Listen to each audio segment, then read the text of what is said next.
নিয়তির কী খেলা দেখেন। আজকে সংসদ অধিবেশন শুরু হলো, অনেক কিছু হয়ে গেল। আজকে হাদি জীবিত থাকলে হয়তো বা সংসদ সদস্য হিসেবে আজকে তার উপস্থিতি থাকতো, কিন্তু হাদি নেই। আজকে হাদির জায়গায় মির্জা আব্বাস সাহেব সংসদে থাকার কথা, কিন্তু উনিও নেই, উনি অসুস্থ। ওনার অবস্থা আশঙ্কাজনক। উন্নত চিকিৎসার জন্য খুব অল্প সময়ের মধ্যে ওনাকে দেশের বাহিরে হয়তো বা সিঙ্গাপুর নিয়ে যাওয়ার সম্ভাবনা আছে। বাঁচা মরার এক সন্ধিক্ষণে দাঁড়িয়ে আছে। অথচ কতই না স্বপ্ন, কতই না চেতনা, কতই না রহস্যের জন্ম দেওয়া হলো এই নির্বাচন, এই হাদি হত্যা। আসলে জানেন কি, একটা সত্যি কথা মানেন, এই যে আমরা আর আমি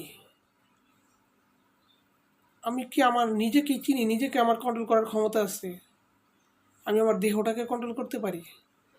আমি যেখানে আমার নিজের দেহকে কন্ট্রোল করতে পারি না, আমার নিজের বলতে দেহটা আমার না, তাহলে কিসের এত অহংকার, কিসের এত অধিপত্তি, কিসের এত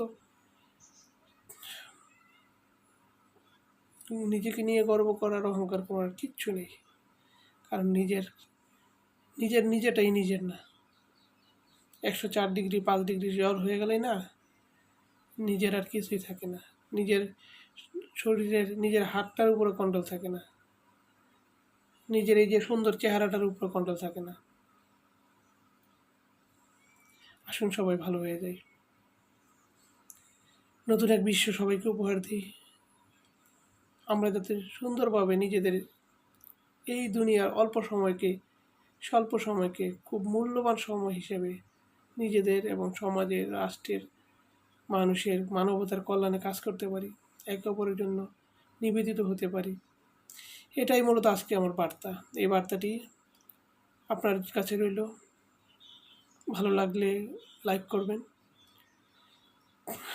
ভালো লাগলে শেয়ার করবেন, আর সম্ভব হলে আমাকে সাবস্ক্রাইব করে আপনাদের খুব কাছে রাখবেন।